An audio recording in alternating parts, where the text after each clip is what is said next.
Hello everybody, how are you? I trust you're well.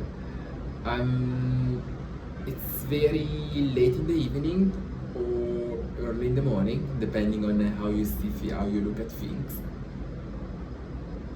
It's very hot, so I couldn't sleep, and I don't have the right lights. The sound is awful, but I thought, why not, just to publish a video, just like a short one. I think that definitely next time that I will have the right setting. I want to to talk with you a little bit more. However, tonight I'm on the balcony. Let me see if I can show you. We are on a very high floor, and let's chat a little bit. What we can chat. I think that tonight I want to chat about people that I don't like. I mean, not people that I don't like per se, but just the kind of characteristics that I don't like in the people around me. I think that as when you heal, when I healed, I separated from everybody just because I went through an analysis to see what are the kind of characteristics that I want to see in my friends, my circle of friends, my circle of family, my circle of work colleagues, and anybody around me. What are the kind of things that I want to see, and what are the things that definitely I don't want to see. And it came down to three major things, and then maybe I will add a little bit more. I think what I don't like around me are the people that keep crying on themselves. The people that are still always complain. The people that are blaming others for any single events in their lives. People that are not able to take accountability, and on top of it, they are still at the phase where they found an excuse for everything.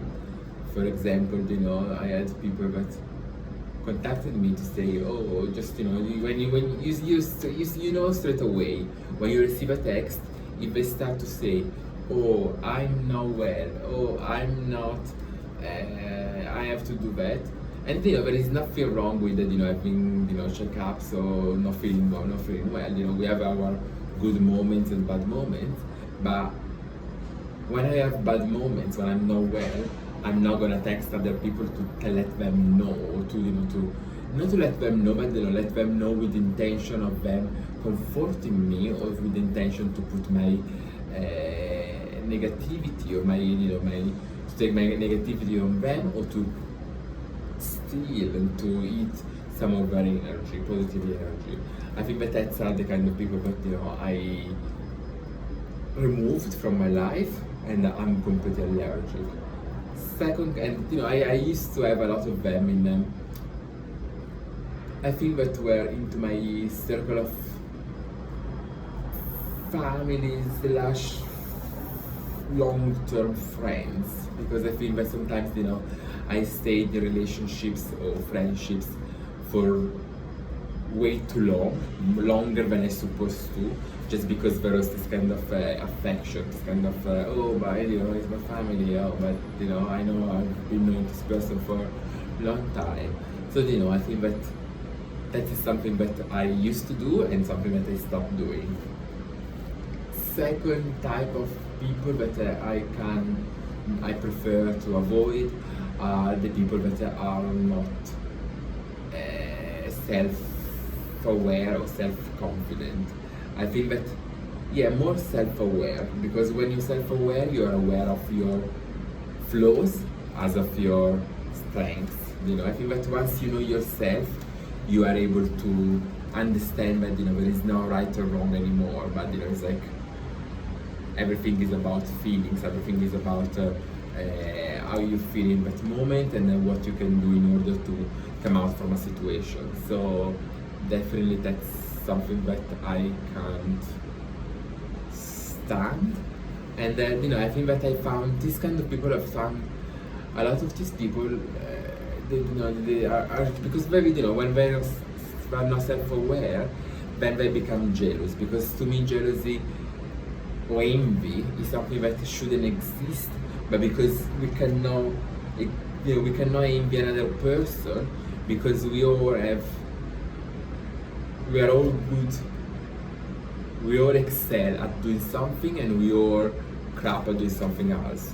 We just need to find what we are good at and what we are bad at.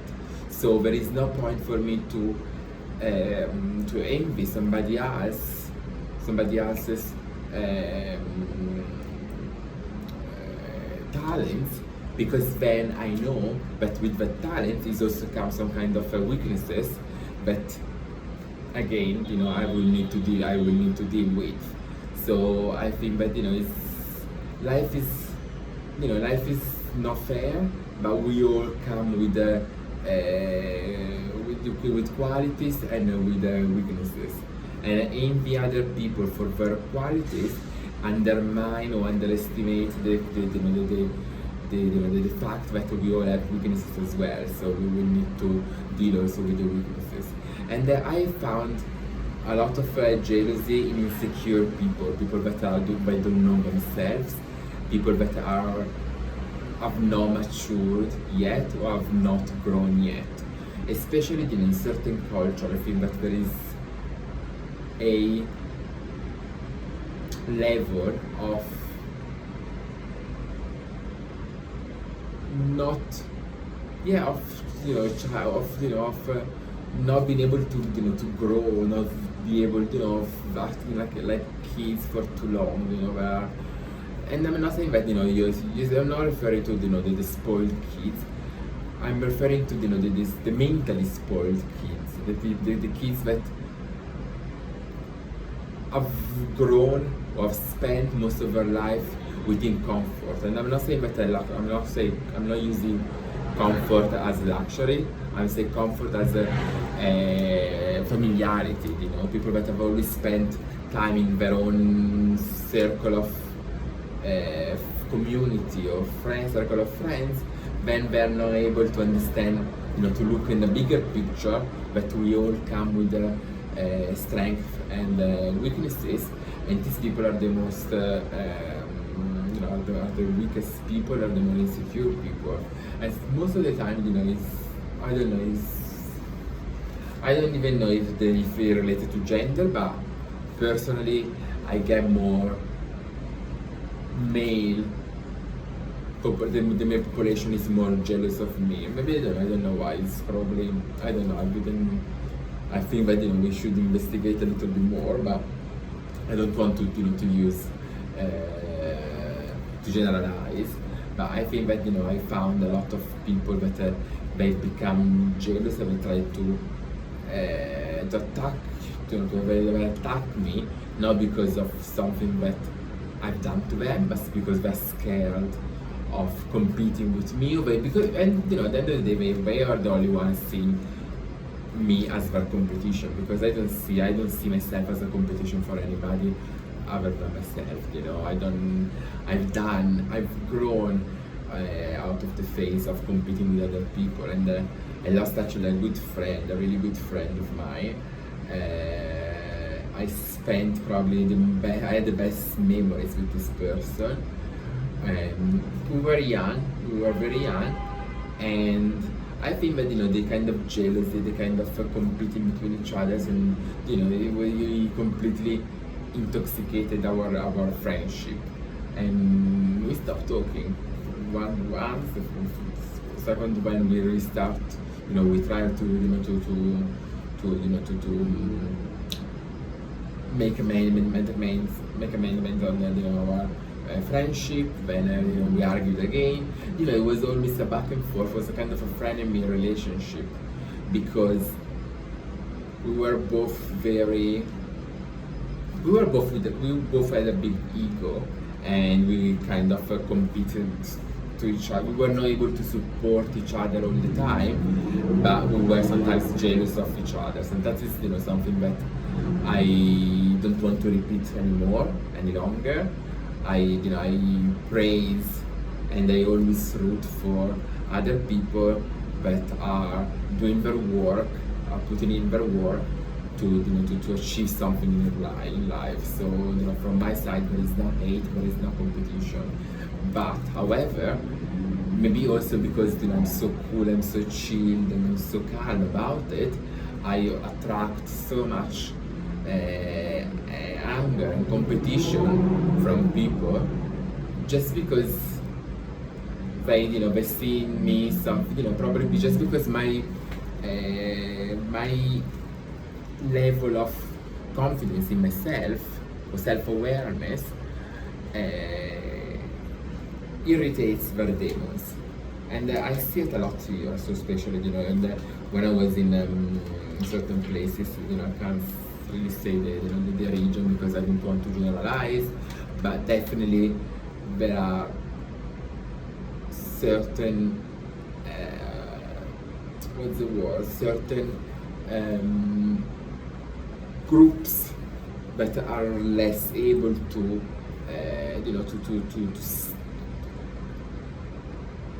to create a real brotherhood with people that are not familiar with. But between among them, they might be the best, team lead, the best team player, whatever. But when it comes to rooting for other people outside their in group, they are not able to do it. And I'm a psychologist as well, and I do recall studying, I think it was Lewin, back in the 20s, creating the experiments about in-group versus out-groups. So basically you put a bunch of people together and they build something together, they get along. The moment that you create into different groups, you see one group turning against the other one and vice versa. It's just like, just by creating separation, you're creating some kind of competition or some kind of hate between two different groups. So that's what it is. I personally, I think that when you reach a certain level of self-awareness, first of all, you don't compete, you don't want to be in the same league with everybody, so you don't compete with everybody. And second, you kind of, you realize that at a certain level, you collaborate. You compete when you're on the lower level. When you're at the high level, you compete, you collaborate mostly. So that's it for me.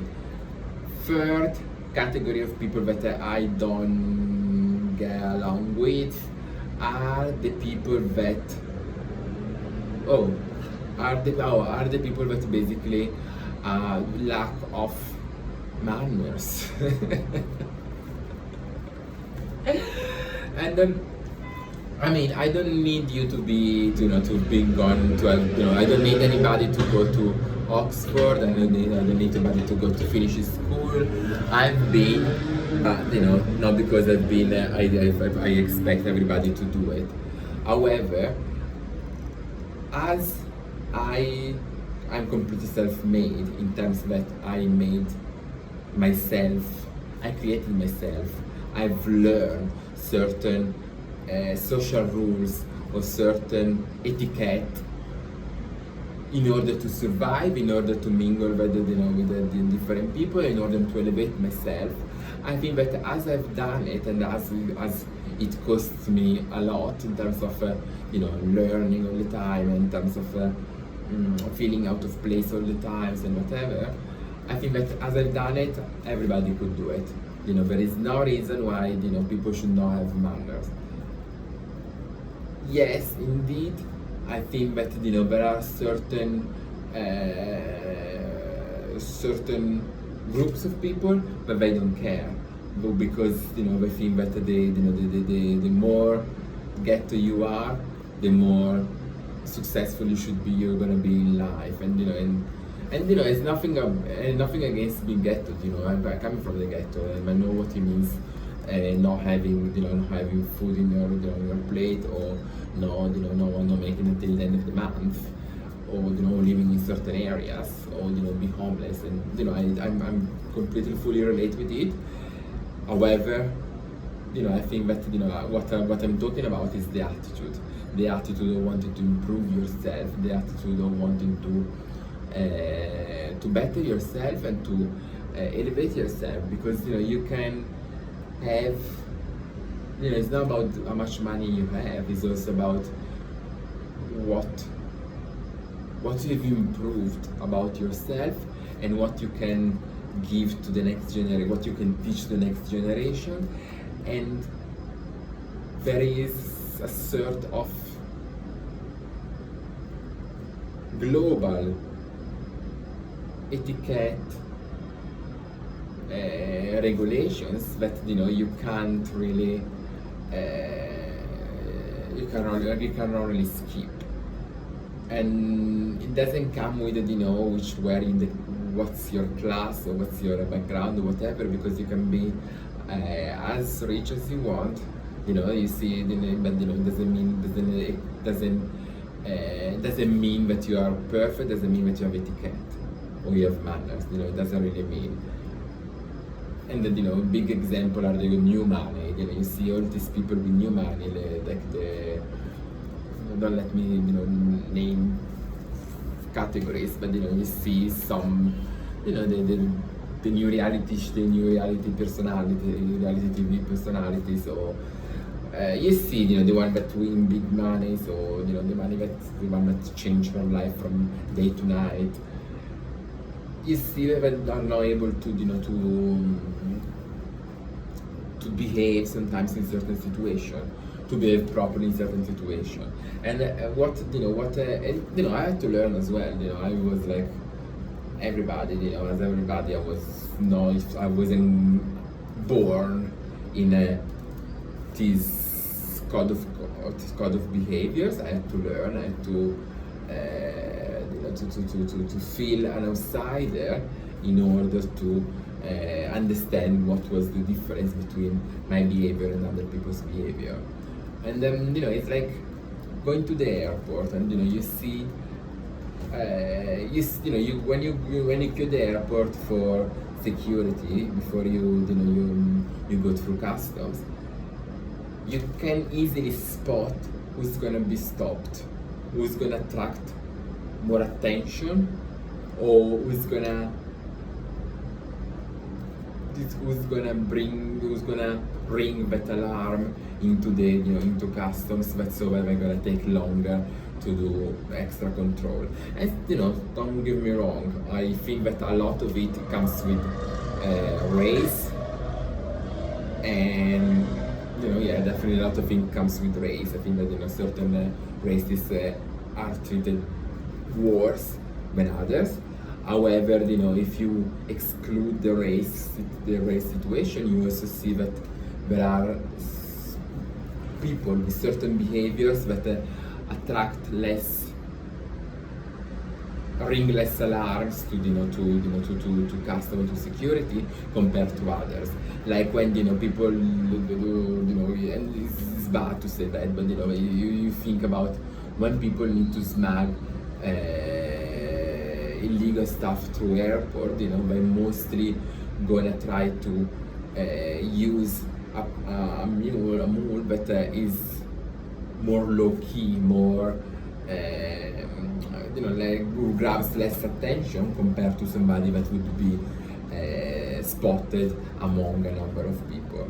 And then when it comes to race, definitely there is a high level of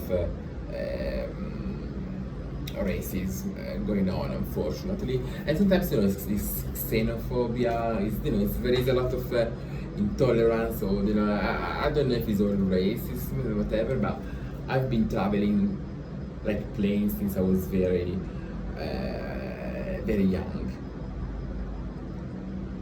traveling alone on plane, and I know,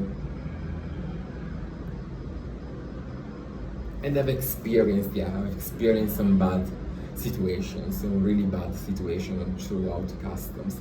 I remember my first time in the States. I basically spent, wow, probably the full day in.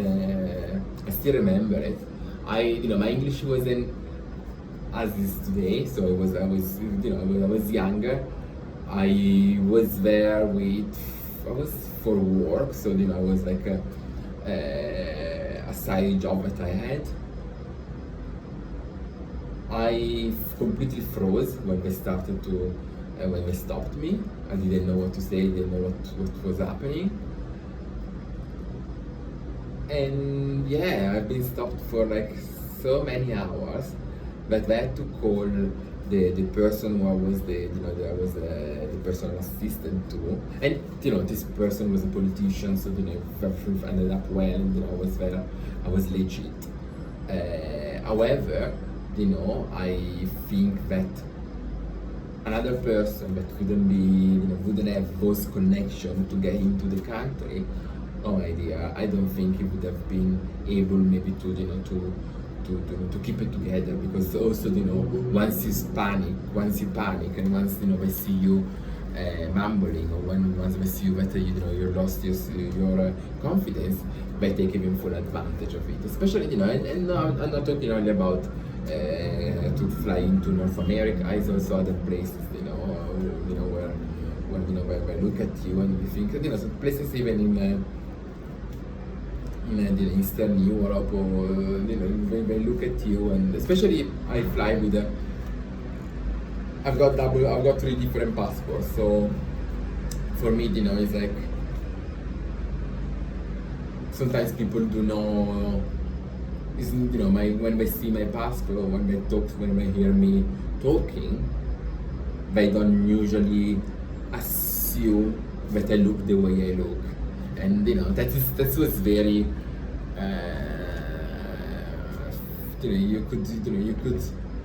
you could tell more when I was younger, at the beginning of my career, where I would have like a conversation over the phone, and then I would meet the people and they were just like surprised, or they just like, yeah, but they were just surprised, because some people have the assumptions that you can understand, you can imagine who's the person, how the person look like, just based by an accent, or just based on the way this person talk.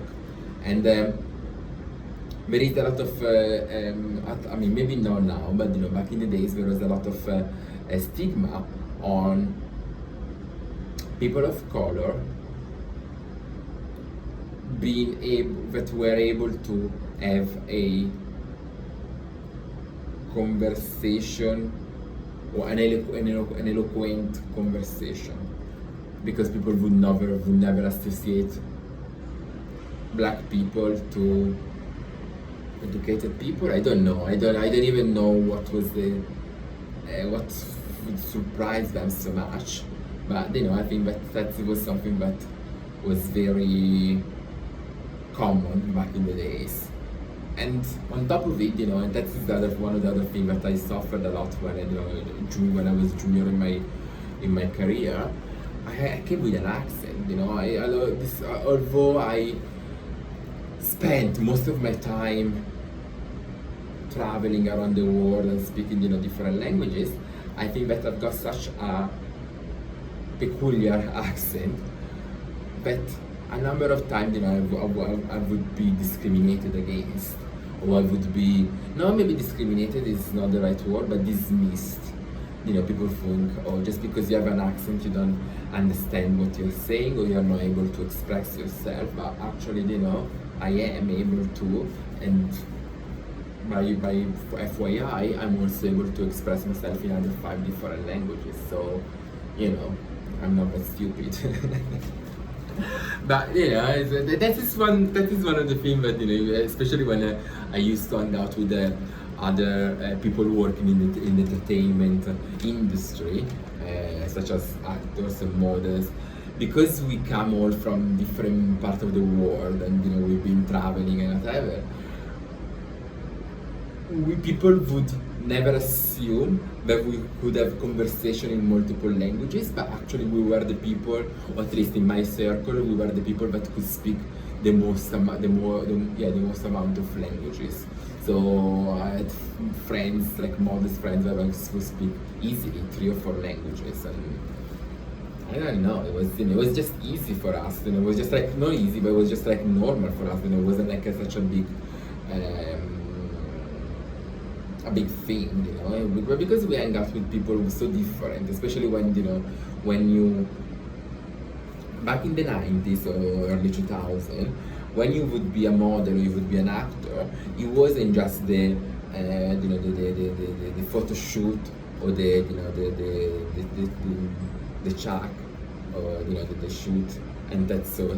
You would have like 1 week before starting to work together, you would meet to get to know your other colleagues.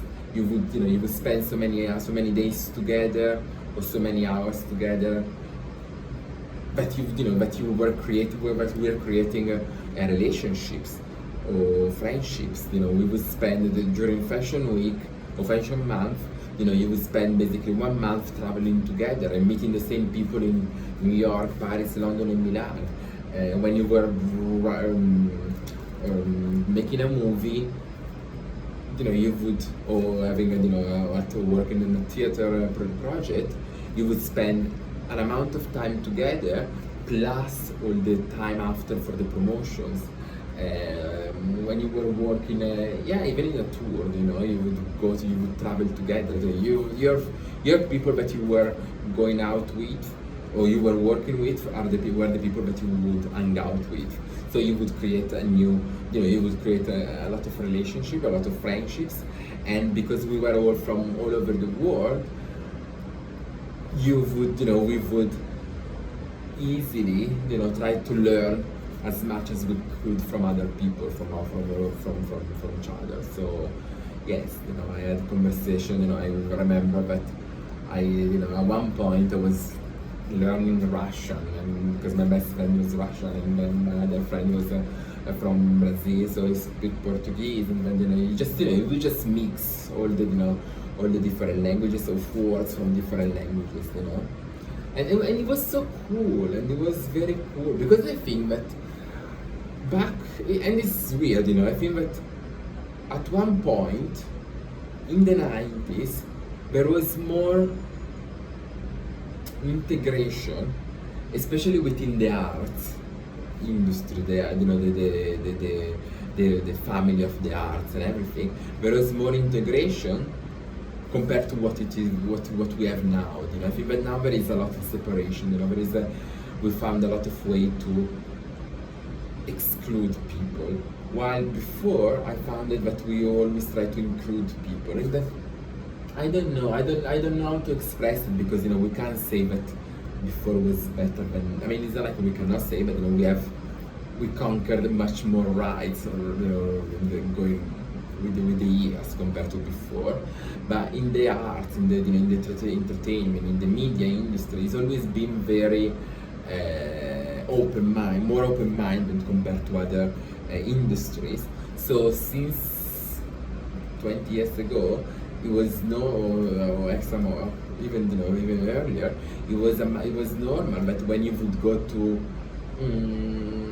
a show, to a premiere, to a red carpet, you would hear accent. You would have people that were different sexuality, with different colors. Maybe they were not as common, but they would be intriguing. It would be the exotic. That's probably was different. The exotic was more appealing, interesting compared to what it is now. I think that now we are scared of what is different from us, or from. But before it was like, yes, oh my God, where you come from, and maybe it was also a lot to do with where I would spend most of my time, because I can, I'm talking of a person, my point of view coming from a person that spent my growing up years between London, New York, and London, London, New York, and Milan, and Paris. So it's like maybe those capitals were already a little bit more different. But even now, when I go now to all these these places, I don't see so much integration, so much curiosity to the new,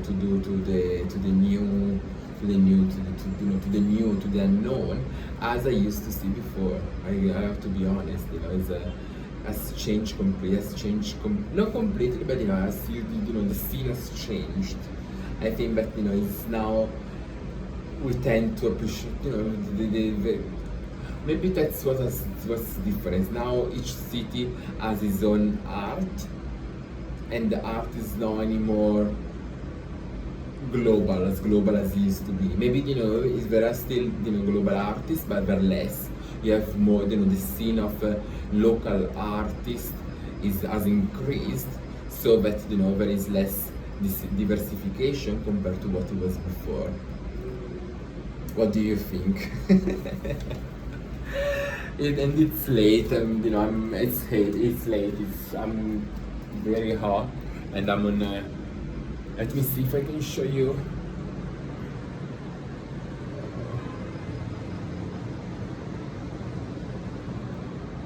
So I'm at a high level tonight. And anyway, I like it, I have to be honest. I undermined a little bit, how much effort you need to make videos online, and my production is terrible. I will definitely need to invest on my production, and as I said before, I'm recruiting for a team and everything. But I enjoy it, to share my opinion, to share what I think with you, and to exchange point of view, and also to tell my story, my life, because I lived probably, I don't know how many lives I lived. I lived few lives, I'm realizing that I had I was blessed with it. I was blessed with the opportunity to live different lives, and I never realized it, because when you live, sometimes you don't think, you think that what is happening to you is happening to everybody. But when sometimes you stop, and you're talking to people, and you think like, oh, have you never done that? And to me, it did happen sometimes when I was traveling, the last few years when I was traveling. But people would be surprised, because I knew words of Japanese, or words of Arabic, or words of Chinese, or I knew certain languages.